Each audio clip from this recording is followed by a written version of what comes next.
أعوذ بالله من الشيطان الرجيم بسم الله الرحمن الرحيم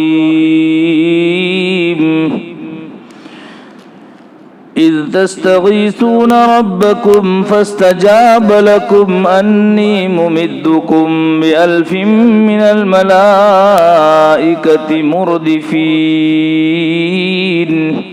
یاد کرو جب مدد مانگ رہے تھے تم اپنے پروردگار سے، پس اس نے تمہارے لیے جواب دیا، تمہیں جواب دیا کہ میں تمہاری 1000 فرشتوں کے ذریعے مدد کرنے والا ہوں جو پیدر پہ آنے والے ہیں۔ وَمَا جَعَلَهُ اللَّهُ إِلَّا بُشْرَى وَلِتَطْمَئِنَّ بِهِ قُلُوبُكُمْ وَمَا النَّصْرُ إِلَّا مِنْ عِنْدِ اللَّهِ إِنَّ اللَّهَ عَزِيزٌ حَكِيمٌ۔ اور نہیں بنایا اس مدد کو اللہ تعالیٰ نے مگر خوشخبری، تاکہ اس مدد سے تمہارے دلوں کو اطمینان ہو جائے، اور مدد نہیں ہے مگر اللہ کے پاس سے، بے شک اللہ تعالیٰ زبردست بڑی حکمت والے ہیں۔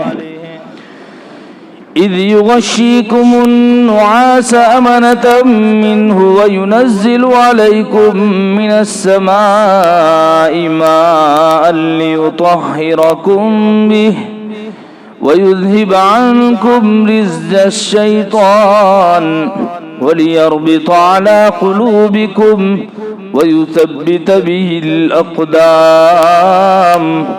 یاد کرو جب تم کو اونگ ڈھانک رہی تھی تسکین کے طور پر اللہ کی طرف سے، اور وہ تم پر آسمان سے پانی اتار رہے تھے تاکہ وہ تمہیں پاک کرے اس کے ذریعے، اور دور کرے وہ تم سے شیطان کی گندگی، اور تاکہ وہ تمہارے دلوں پر باندھے اور جمائے اس کے ذریعے پیروں کو۔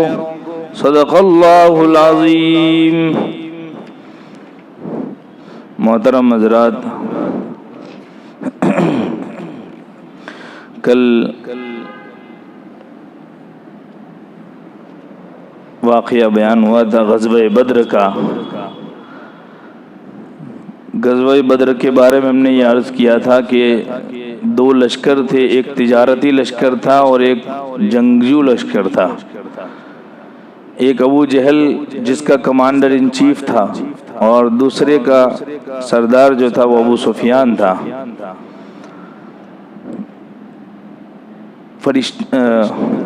کفار کی جو مدد مانگی گئی تھی مکہ کے کافروں کی، ابو سفیان کے لشکر نے جو مدد مانگی تھی مکہ والوں سے، وہ صرف تجارتی قافلے کی حفاظت کے لیے مدد مانگی تھی۔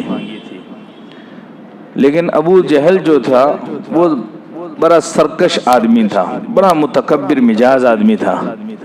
جب وہ کسی چیز کو ٹھان لیتا تھا تو جب تک وہ اس کو کر نہیں لیتا تھا اس کو چین نہیں آتا تھا۔ ابو سفیان وہ چونکہ نبی اکرم صلی اللہ علیہ وسلم وغیرہ ہجرت فرما کر چلے گئے، تو اسے اس وقت سے ایک آگ تھی اس کے دل کے اندر کہ کسی طرح موقع مل جاوے اور ان سے بدلہ لے لو۔ تو ابو سفیان نے کہلوایا کہ تمہارا تجارتی لشکر اور تمہارا مال جو ہے وہ پورا کا پورا، تمہارے سارے آدمی قافلہ سب خطرے میں ہے مسلمانوں سے، اور تم مدد کو آ جاؤ۔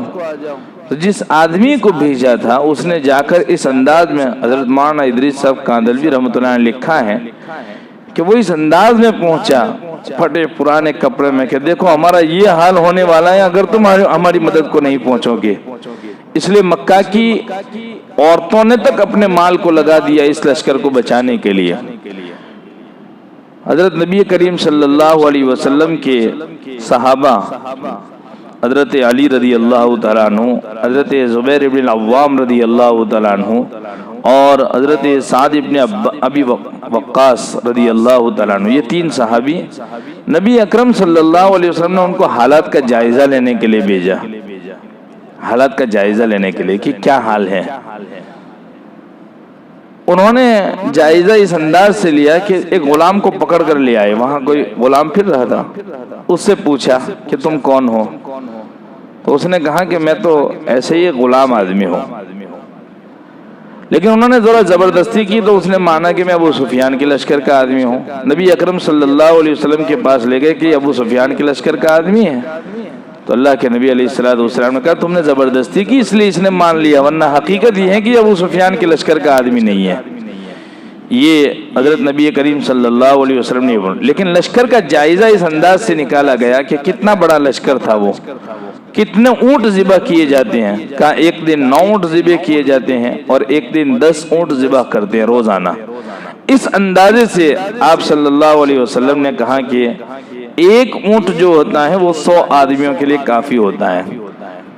کم و بیش 900 یا 1000 تک کی تعداد ہے. اس کا اندازہ یہ ہے کہ وہ قافلہ جو یعنی وہاں پر رکا ہوا ہے وہ ایک دن 9 اونٹ ذبح کرتا ہے اپنے کھانے پینے کے لیے اور دوسرے دن 10 اونٹ ذبح کرتا ہے.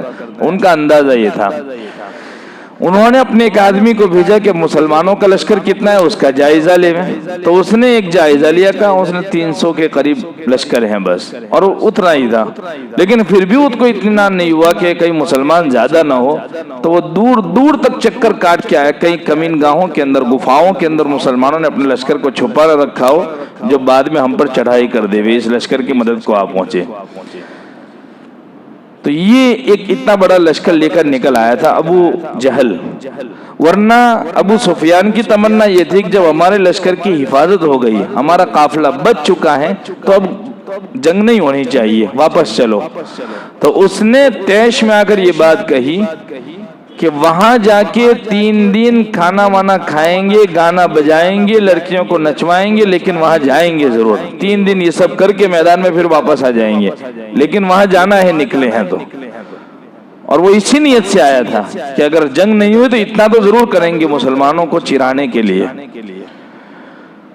جو ان کے بڑے بڑے لیڈر تھے، عتبہ، شیبہ، ولید، یہ سارے. تو عتبہ جو تھا وہ بڑا لیڈر تھا.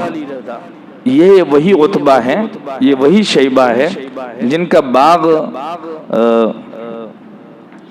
طائف کے اندر ان کا باغ تھا ایک. اللہ کے نبی علیہ السلام جب طائف میں تشریف لے گئے تھے دعوت دینے کے لیے، جب مکہ والے نہیں سنتے تھے تو آپ ایک آس اور امید لے کر گئے تھے کہ طائف والے سن لیں گے اور وہاں سے اللہ کا دین پھیلے گا، وہاں سے مدد ملے گی. تو نبی اکرم صلی اللہ علیہ وسلم کے ساتھ بہت بدسلوکی کی تھی طائف والوں نے.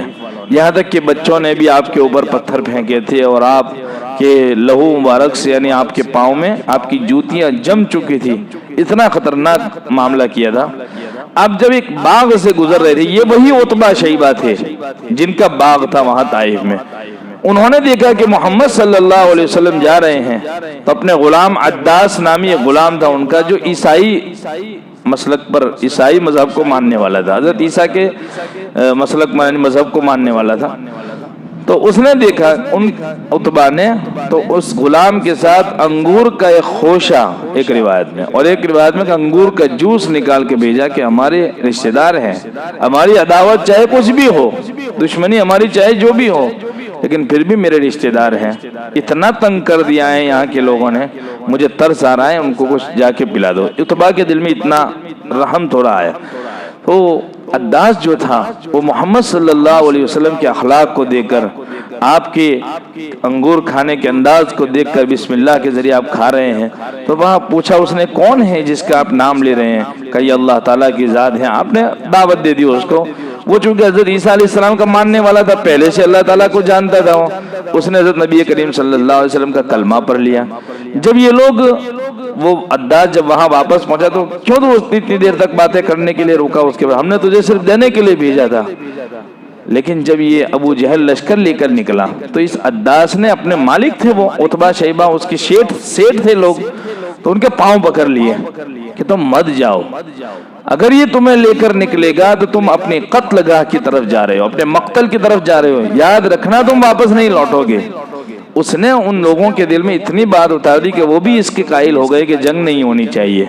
انہوں نے ابو جہل سے کہا، تو ابو جہل نے کہا، علا الحضرمی، ایک عمر ابن الحضرمی ایک آدمی کا قتل ہوا تھا.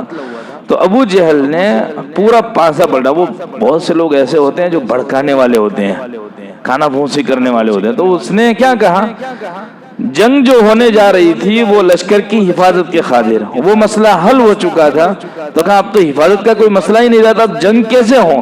لوگوں میں چیمی کو یہ شروع ہو گئی تھی کہ اب جنگ نہیں ہونی چاہیے، گھر واپس چلتے ہیں۔ اور ابو جہل کے دل میں تھا کسی حال میں جنگ ہونی چاہیے، تو اس نے یہ کہا کہ دیکھو تمہارے اتنے بڑے آدمی کو قتل کر دیا ہے۔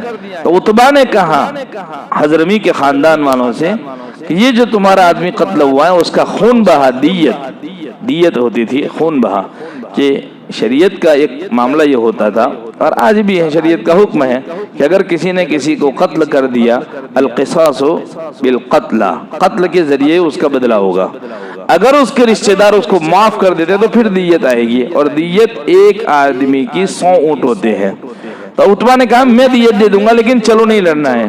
تو عتبہ کو تانے دیے گئے کہ تو کم ہمت ہیں، پست ہیں، تو اپنے آپ کو آر دلانا چاہتا ہے، یعنی کسی طرح جنگ سے بھاگنا چاہتا ہے، یہ آر دلائی۔ تو اس کو جوش دلایا، تو اس نے سب سے پہلے جب جنگ شروع ہوئی تو وہی 3 لوگ نکلے، کون؟ عتبہ، شیبہ اور ولید، یہی 3 جو ایک خاندان کے باپ بیٹے یا چچا، وہی تینوں نکلے سب سے پہلے۔ ان کے مقابلے میں انصاری صحابہ باہر آئے میدان کے اندر، تو اس نے کہا نہیں، ہم تو اپنی قوم سے مقابلہ چاہتے ہیں، اپنی قوم کے لوگوں کو بھیجو۔ تو حضرت علی، حضرت حمزہ اور عبیدہ ابن الحارث رضی اللہ تعالیٰ عنہ، ان تینوں کو اللہ کے نبی علیہ السلام نے بھیجا۔ ان تینوں کو جب حضرت نبی کریم صلی اللہ علیہ وسلم نے بھیجا تو حضرت علی اور حضرت حمزہ، ان تینوں نے تو اپنے جو مقابل تھے ان کو ایک ہی وار میں جہنم رسید کر دیا۔ شیبہ بھی گیا اور ولید بھی گیا، بچا عتبہ۔ تو عتبہ نے حضرت عبیدہ کے اوپر ایک وار کیا تھا جس سے وہ زخمی ہوئے تھے۔ حضرت حمزہ اور حضرت علی اپنے مقابل سے نمٹ کر پھر اس کی طرف جھپٹے اور اس کو بھی جہنم رسید کر دیا، اور حضرت عبیدہ کو لے کر اپنے خیموں میں لے آئے۔ بہرحال یہ ایک واقعہ تھا بیچ کا کہ جس میں یہ بڑے بڑے لیڈران بھی چاہتے تھے کہ یہ جنگ نہیں ہونی چاہیے، لیکن چونکہ ان کی مقدر میں ان کا قتل ہونا لکھ چکا تھا، ان کی موت لکھی جا چکی تھی، اللہ کے نبی علیہ السلام نے مؤمنین کے دلوں میں تھوڑی بہت آگے پیچھے جو ہو رہے تھے، اس وقت مؤمنین کو جو آپ نے اطمینان دلایا تھا وہ اس انداز سے کہ دیکھو میں دیکھ رہا ہوں، اور آپ کہو تو میں جگہ بتا دوں کہ فلاں جگہ پر عتبہ قتل ہوگا، فلاں جگہ پر شیبہ قتل ہوگا، فلاں جگہ پر ولید قتل ہوگا، ابو جہل یہاں مارا جائے گا، یہ ساری امیہ ابن خلف، یہ ساری جتنی بھی یعنی نبی اکرم صلی اللہ علیہ وسلم کو بشارتیں، جتنے بھی بڑے بڑے سرغنہ تھے، ان کے سردار تھے، ان کے یعنی مارے جانے کی جو جگہیں تھی وہ تک اللہ تعالیٰ نے انہیں دکھلا دی تھی نبی اکرم صلی اللہ علیہ وسلم کو۔ تو حضرات صحابہ کرام کو اللہ کے نبی علیہ السلام نے اطمینان دلانے کے لیے گھبرانا مت، ہمیں فتح ضرور ملنے والی ہے۔ یہ ایک واقعہ یہ ہوا کہ اللہ کے نبی علیہ السلام کے لیے اونچے ٹیلے کے اوپر چھپر، کھجور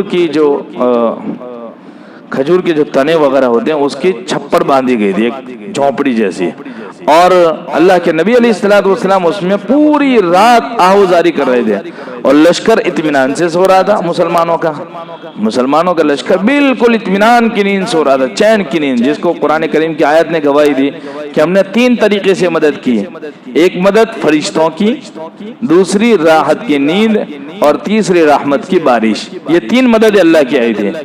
نیند اگر سکون کی نہ ملتی رات کو تو ان کے دلوں کے اندر ایک دھاک بیٹھ جاتی کفار کی، اور مرعوب ہو جاتے، وہ جنگ نہ کر پاتے۔ اور ظاہر بات ہے آدمی کو جیسے کام کرنا ہوتا ہے صبح میں، تو رات کو وہ چین کی نیند سونا چاہتا ہے تاکہ صبح پھرتی کے ساتھ کام کر سکے۔ اگر رات کو نیند نہیں ملتی ہے تو صبح پھرتی چستی باقی رہتی نہیں ہے۔ تو اللہ تعالیٰ نے یہ 3 قسم کی مددیں فرمائی تھی۔ تو سارا لشکر سو رہا تھا، نبی اکرم صلی اللہ علیہ وسلم پوری رات گریہ وزاری میں مشغول تھے، اللہ سے مانگ رہے تھے۔ علماء نے لکھا ہے کہ جب آپ کو فتح کی بشارت سنا دی گئی تھی، جگہ دکھلا دی گئی تھی، پھر نبی اکرم صلی اللہ علیہ وسلم کو پوری رات دعائیں مانگنے کی کیا ضرورت پیش آئی؟ اتنی گریہ وزاری کی کیا ضرورت؟ حالانکہ اللہ کے نبی علیہ السلام تھے، آپ کے ساتھ جو وعدہ کیا گیا تھا اللہ کی طرف سے وہ بالکل پکا تھا۔ جواب یہ دیا گیا ہے کہ جگہ خبر تو دے دی گئی تھی، بشارت تو سنا دی گئی تھی کہ فتح ملنے والی ہے، لیکن جگہ متعین نہیں تھی کہ کون سی جگہ پر فتح ملے گی۔ اسلام کا غلبہ ہوگا لیکن اسی سے شروع ہوگا، آئندہ ہوگا، یہ بات نہیں کہی گئی تھی۔ اگر یہ کہہ دیتے تو صحابہ بھی مطمئن ہو جاتے، ان کے دلوں میں بھی وہ جذبات باقی رہنے چاہیے تھے۔ تو اللہ تعالیٰ نے کہا اذ تستغیثون ربکم فاستجاب لکم انی ممدکم بألف من الملائکہ، میں تمہاری 1000 فرشتوں کے ذریعے مدد کرنے والا ہوں۔ اور کیسے فرشتے؟ جو لگاتار آئیں گے۔ لکھا ہے مفسرین نے کہ جو فرشتے پہلے 1000 آئے تھے وہ تو بالکل فوجی کی شکل میں آئے تھے، یعنی جو جنگجو مجاہدین ہوتے ہیں ان کا جو لباس ہوتا ہے بختر پہنا ہوا اور ہاتھوں میں تلواریں، لوہے کی ٹوپی خود جس کو کہتے ہیں وہ سب پہنا ہوا تھا اور گھوڑوں پر سوار تھے۔ تو یہ 1000 کا پہلا لشکر جو ہے وہ اس انداز سے آیا تھا، سواری کی حالت میں آیا تھا۔ دوسرے 2000 جو آئے وہ نعرے لگاتے ہوئے آئے تھے، اور تیسرے جو آئے وہ ہانکتے ہوئے آ رہے تھے۔ یہ ایک طریقہ ہوتا ہے، لشکر کی تقسیم کی جاتی ہے۔ ایک تو دستے بنائے جاتے ہیں، مطلب ایک داہنا بایاں اگلا پچھلا، ہر اول دستہ بڑا لشکر، اس سے آگے ایک چھوٹی ٹکڑی بناتے ہیں، ٹیم بناتے ہیں جو آگے جا کے لشکر کو جہاں قیام کرنا ہے وہاں پانی کی سہولت، یہ ساری چیزیں مہیا کرتا ہے۔ اور ایک ٹکڑی ایسی رکھتے ہیں جو بالکل پیچھے رہتی ہے، سارا لشکر نکل جائے پھر وہ آدمی یعنی وہ جماعت پیچھے پیچھے آتی ہے، کسی کا کوئی سامان وغیرہ چھوٹ گیا ہو تو وہ لیتے ہوئے آتے ہیں۔ تو یہ طریقے ہوتے ہیں، یمنا یسرا وغیرہ۔ تو اللہ کے نبی علیہ السلام نے بھی اس طرح لشکر کی تقسیم کر دی تھی، پہلی 2 صفیں ہی لڑی اور ختم ہو گیا معاملہ۔ اس طریقے پر پہلے 1000 آئے پھر 2000 آئے، تو کافروں کے دل میں دھاک بیٹھ گئی کہ یہ تو آتے ہی جا رہے ہیں، آتے ہی جا رہے ہیں، کہاں سے اتنے سارے لوگ آ رہے ہیں؟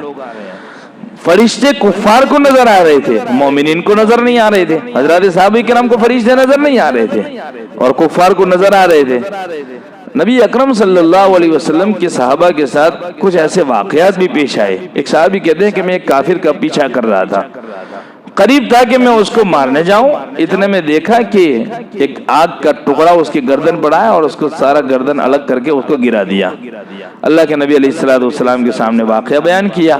نبی اکرم صلی اللہ علیہ وسلم نے فرمایا وہ فرشتوں کی مدد تھی، وہ فرشتہ تو ان سے آگے آگے چل رہا تھا جس نے اس کو ختم کر دیا۔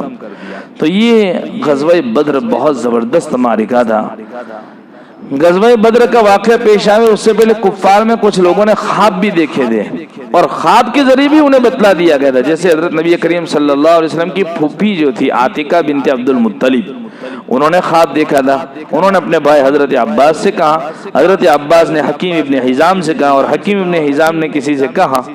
صبح میں ابو جہل کو پتا چلا کہ عاتقہ نے خواب دیکھا ہے تو اس نے تانا دینا شروع کر دیا کہ تمہارے گھر سے ایک تو محمد نے نبوت کے دعوے کر دی، اب عورتیں بھی نبوت کے دعوے کرنے لگی۔ ایسا اس نے ایسا ہی ایک خواب کہ ایک لشکر نکلنا ہے اور پورے لشکر کے اوپر خون گر رہا ہے۔ وہ جہیم ابن سلط ایک آدمی تھا جو کفار کا سرغنہ تھا، اس نے خواب دیکھا تھا ایسا۔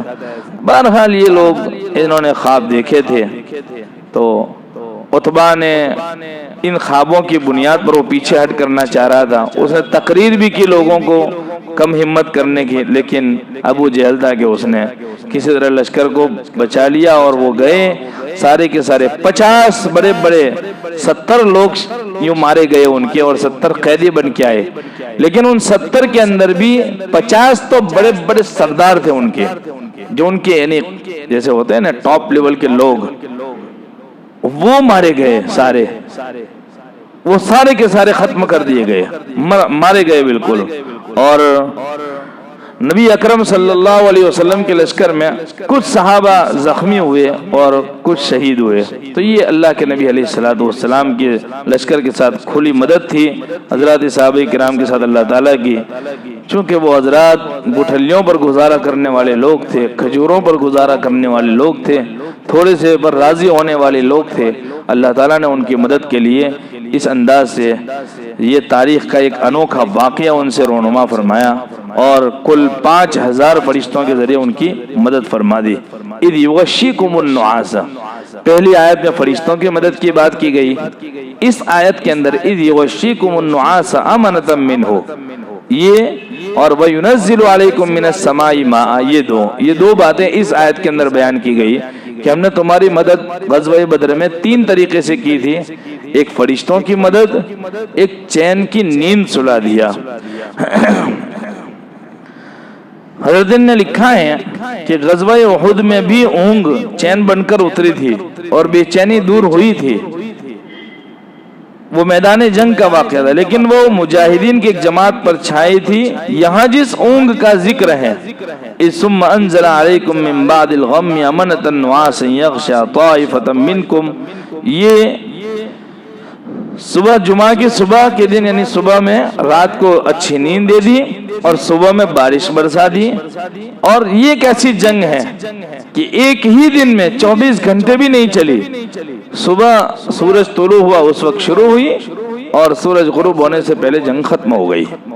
یہ اسلام کی پہلی جنگ اور اتنی چھوٹی جنگ، ورنہ کئی جنگیں ایسی جو 2-2 3-3 دن مہینوں تک چلی، 15-15 20-20 دن مہینہ چلتی رہی جنگیں. لیکن یہ ایک ایسی جنگ تھی جس کے اندر حضرات صحابہ کرام کو بہت زیادہ اللہ تبارک و تعالیٰ نے یعنی تکالیف میں مبتلا نہیں فرمایا تھا، جھنجھوڑا نہیں تھا زیادہ، چونکہ اللہ تعالیٰ بھی صرف ایک ہلکا سا اشارہ دینا چاہتا تھا کہ تم ہی لوگوں کے ذریعے اللہ تبارک و تعالیٰ یہ اسلام پھیلانا چاہتے ہیں. اسی غزوہ بدر کے موقع پر ایک واقعہ یہ بھی پیش آیا کہ حضرت ابوبکر صدیق رضی اللہ عنہ کے صاحبزادے حضرت عبد الرحمن ابن ابوبکر صدیق بعد میں صحابی ہو گئے وہ، لیکن اس وقت وہ صحابی نہیں ہوئے تھے، مسلمان نہیں ہوئے تھے، تو وہ بھی کفار کی طرف سے لڑنے آئے تھے. تو ادھر باپ تھے، کئی ایسے رشتے تھے کہ کہیں بھانجا ہے تو کہیں ماموں ہیں، کہیں باپ ہیں تو کہیں بیٹا ہیں، اس طریقے سے رشتہ داریاں تھیں. نبی اکرم صلی اللہ علیہ وسلم کے خود داماد تھے کفار کی طرف سے، حضرت زینب رضی اللہ عنہ کے شوہر حضرت، تو بعد میں وہ بھی مسلمان ہو گئے تھے. بہرحال حضرت عبد الرحمن بن ابوبکر صدیق کی روایت ہے، وہ فرماتے ہیں کہ انہوں نے اسلام لانے کے بعد اپنے ابا سے کہا، حضرت ابوبکر صدیق سے، یہ پتہ ہے غزوہ بدر یاد ہے آپ کو؟ کہا اچھی طرح یاد ہے، اس کو کون بھول سکتا ہے. کہا اس وقت آپ میرے نشانے پر آئے تھے لیکن میں نے باپ سمجھ کے چھوڑ دیا تھا. بیٹے یوں کہہ رہے ہیں حضرت عبد الرحمن. حضرت ابوبکر صدیق تو صدیق تھے، انہوں نے کہا تو نے چاہے باپ سمجھ کے چھوڑ دیا ہو، لیکن تو اگر میرے تلوار کے اوپر آ جاتا تو میں تجھے بیٹا سمجھ کے کبھی نہ چھوڑتا، میں تجھے اسلام کا دشمن سمجھ کے ختم کر دیتا اس کو. یہ ان حضرات کے جذبات تھے. تو یہ حضرت ابوبکر صدیق رضی اللہ عنہ کا واقعہ. ابو جہل کو قتل کرنے کا واقعہ بھی بہت عجیب و غریب ہے کہ ابو جہل کیسے قتل ہوا. دو چھوٹے صحابی حضرت معاذ ابن عفرا اور معوذ ابن عفرا، یہ دو صحابی تھے. حضرت عبد الرحمن ابن عوف رضی اللہ عنہ کی جب صف بندی ہوئی تو عبد الرحمن ابن عوف رضی اللہ تعالیٰ عنہ ان کی ایک طرف یہ چھوٹے صحابی اور ایک طرف یہ صحابی، 17 سال 18 سال کے لڑکے ہوں گے دونوں. اتنے بڑے تھے کہ ابو جہل لمبا قد تھا اس کا، بہت لمبا قد، اور جب وہ یعنی گھوڑے کے اوپر بیٹھتا تھا تو لگتا بھی تھا سردار جیسا آدمی، یعنی بڑی اونچی گردن اس کے لیے، اور وہ اونچا دکھنے کے لیے ہمیشہ اونچی گردن یوں رکھتا تھا. یہ جو صحابی تھے دونوں، یہ دو بچے، اگر وہ کھڑے ہوتے تھے تو گھوڑے تک پہنچتے تھے. ان کی ہائٹ جو تھی، ان کا قد، وہ اس کے گھوڑے تک پہنچتا تھا. انہوں نے طے کیا کہ کیسے قتل کرنا ہے. عبد الرحمن بن عوف رضی اللہ عنہ کہتے ہیں کہ میرے دل میں آیا کہ کاش اتنی بڑی جنگ ہے، میرے اڑوس پڑوس میں ان دو بچوں کے سوا کوئی بڑا پہلوان جیسا آدمی ہوتا تو اگر میرے اوپر کوئی حال آتا تو وہ مجھے بچانے میں کامیاب ہو جاتے، مجھے میرا تعاون کرتے، میری مدد کرتے. یہ بچے کیا مدد کر پائیں گے؟ حضرت عبد الرحمن فرماتے ہیں کہ میں یہ سوچ رہا تھا ابھی میرے دماغ میں، اتنے میں ان دونوں بچوں نے، ایک نے ادھر سے پوچھا، چچا آپ ابو جہل کو جانتے؟ وہ مارنے کے لیے آئے تھے ابو جہل کو، اور ان کو پتا بھی نہیں ہے کہ ابو جہل کون ہے. ان دونوں بچوں کو کہتے چچا جان آپ ابو جہل کو جانتے ہیں؟ تو ابو جہل اس وقت گھوڑے پر بیٹھ کر صفے درست کر رہا تھا، جنگی صفے بنا رہا تھا. کہ وہ جو دکھتا ہے وہ، کہ کیا بات ہے؟ کہا مطلب اس کو قتل کرنا چاہتے ہیں، ہم نے سنا ہے کہ وہ ہمارے نبی صلی اللہ علیہ وسلم کو برا بھلا کہتا ہے، اس لیے ہم اسے ماریں گے. ابھی اس کی بات پوری نہیں ہوئی تھی کہ ادھر سے اس نے پوچھا چچا جان آپ جانتے ہیں ابو جہل کون ہے؟ تو اس کو بھی وہی جواب دیا. بس کہتے ہیں میرا جواب ختم ہوا اور دونوں اس کے اوپر باز کی طرح جھپٹے. ایک نے اس کے گھوڑے کے ٹانگوں پر حملہ کیا اور دوسرے نے سیدھے اس کی گردن پر حملہ کر دیا. اکرمہ ابن ابی جہل جو مسلمان نہیں ہوئے تھے اس وقت، وہ بھی کفار کی طرف سے آئے تھے، ابو جہل کے لڑکے تھے. انہوں نے دیکھا کہ باپ کے اوپر حملہ ہوا ہے تو انہوں نے ان کے باپ کے ان دو یعنی قاتل جو تھے ان کے اوپر ایک پر حملہ کیا تو ایک کا ہاتھ لٹک گیا. ہاتھ کے اوپر مار دیا، پیچھے سے تلوار ماری، وہ نکل گئے اپنا بچاؤ کر کے، لیکن وہ ہاتھ لٹک گیا ان کا، تو پوری جنگ اس ہاتھ کو ہی لٹکا کر پیچھے ڈال دیا۔ وہ بیچ میں تکلیف دے رہا تھا، اڑچن پیش کر رہا تھا، تو وہ انہوں نے پاؤں کے نیچے دبایا اور کھینچ کے الگ کر کے رکھ دیا اور ایک کے ہاتھ سے جنگ لڑی۔ یہ تھے حضرات صحابہ کرام رضی اللہ عنہم اجمعین کہ ان کے لیے کوئی چیز رکاوٹ نہیں بنتی تھی اللہ کے دین کو پھیلانے کے لیے۔ جان جاوے تو جاوے، لیکن اللہ کا دین پھیلنے میں اس کے رکاوٹ نہیں آنی چاہیے۔ یہ دونوں اپنا کام تمام کر کے آگے نکل گئے، لیکن ابو جہل کا سر جو تھا وہ ابھی گردن سے جدا نہیں ہوا تھا۔ تو عبداللہ ابن مسعود رضی اللہ تعالیٰ عنہ بڑے صحابی ہے وہ، لیکن تھے دبلے پتلے، کمزور، بہت زبردست صاحب علم صحابی تھے، بہت زبردست علم اللہ نے دیا تھا۔ بلکہ یوں کہوں کہ مسلک ابو حنیفہ جو ہے، جی امام ابو حنیفہ کا جو مذہب ہے، ان کی بنیادیں عبداللہ ابن مسعود رضی اللہ عنہ کے مذہب پر ہے، یعنی عبداللہ ابن مسعود سے ہی ہمارا مسلک نکل رہا ہے زیادہ تر۔ حضرت عبداللہ ابن مسعود رضی اللہ تعالیٰ عنہ وہ صحابی ہیں، انہوں نے دیکھا کہ ابو جہل کا سر پڑا ہوا ہے، وہ گئے قریب اور انہوں نے اس کے دھڑ سے اس کے سر کو الگ کیا۔ اتنا وزنی سر تھا کہ عبداللہ ابن مسعود اٹھا نہیں پا رہے تھے، اتنا وزندار تھا اس کا سر۔ اور جب اس کا سر ابھی پورا کٹا نہیں تھا ابو جہل کا، تو اس نے کیا کہا تھا کہ میرا سر کاٹو تو تھوڑا نیچے سے کاٹنا، میرا سر کاٹو تو اوپر سے مت کاٹنا، یہاں نیچے سے کاٹنا، تاکہ جب کٹے ہوئے سر رکھے جائے تو میرا سر اونچا دکھے۔ میرے سر کو تھوڑا نیچے سے کاٹ، کتنی یعنی تکبر اس کا دیکھیے، مرنے کے بعد بھی وہ بڑا دکھنا چاہتا تھا، اتنا خطرناک تھا۔ تو بہرحال یہ اللہ تبارک و تعالیٰ کی طرف سے مددیں آئی تھی حضرات صحابہ کرام کے حق میں، فرشتوں کی مدد آئی، اللہ تعالیٰ نے چین کی نیند سلا دیا اور رحمت کی بارش برسا دی۔ بارش نے ان کا کام خراب کر دیا کہ ان کی جو تھوڑی بہت ہمتیں تھی وہ بھی پست ہو گئی، اور فرشتوں نے ان کے دلوں کے اوپر دھاک جما دی، بالکل وہ مرعوب ہو چکے تھے، اور اللہ تبارک و تعالیٰ نے مسلمانوں کے اس لشکر کو کامیاب کر دیا۔ آئندہ کل انشاءاللہ اذ یغشیکم النعاس امنۃ منہ، اس پر ایک لمبی بحث اور بھی ہے، وہ آئندہ کل بیان کریں گے۔ سبحان اللہ بحمدہ، سبحانک اللہم و بحمدک، ونشہد ان لا الہ الا انت نستغفرک ونتوب الیک۔